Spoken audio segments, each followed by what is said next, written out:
बिस्मिल्लाहिर्रहमानिर्रहीम। हुकूमत पाकिस्तान ने 10 से 15 मई तक ईद की छुट्टियों का ऐलान किया है। कल या आज 8 है, कल 9 से लेकर 16 मई तक लोग अपने घरों में रहें और कोरोना की वजह से एहतियात करें।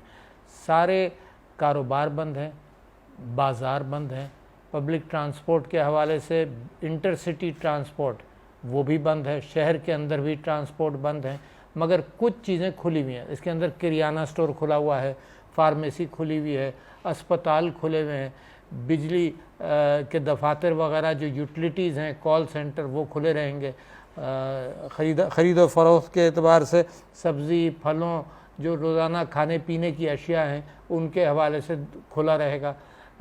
डिलीवरी खाने की डिलीवरी और फूड सेंटर्स जो डिलीवरी करते हैं वो भी खुले रहेंगे। पिकनिक की सहूलियात के एतबार से, टूरिज़म की सहूलियात के एतबार से वो रास्ते भी बंद होंगे। वो इस मौके पर उसकी इजाज़त नहीं दी जाएगी। जैसे कराची शहर के अंदर बीच तक जाने के रास्ते भी ब्लॉक किए जाएंगे, क्योंकि जहां मजमा होगा वहां पे कोविड-19 के फैलने के मामलात बढ़ जाएंगे। इस वक्त कैफियत ये है कि हमारे पड़ोसी ममालिक में हिंदुस्तान का, इंडिया का आपने हाल देखा। इस वक्त श्रीलंका में ये मुकम्मल तादाद के अलावा पर मिलियन केसेस के हवाले से श्रीलंका भी पीक कर रहा है, नेपाल भी पीक कर रहा है, इंडिया पहले ही पीक कर चुका है। तो अल्लाह का एहसान है अभी तक आपके ऊपर और हमारे ऊपर कि हमने कुछ एहतियातें कर ली हैं, तो लिहाजा मामलात बेहतर हैं। इन्हीं एहतियातों को इन छुट्टियों के अंदर भी मैं चाहता हूं कि आप इसके ऊपर अमल करते रहें। चांद रात की शॉपिंग, चांद रात को सारे बाज़ार बंद रहेंगे और हुकूमतें, सूबाई और मरकज़ी हुकूमतें इस पर सख्त पाबंदी का अहतमाम करेंगी। मैं ये जानता हूँ कि ये सारे मामलात जो हैं आपको भी इसकी फ़िक्र है, मगर कानून भी इसके अंदर इस बात को इजाज़त नहीं देता और न देगा। इन छुट्टियों में सख्ती से इसकी पाबंदी की जाएगी।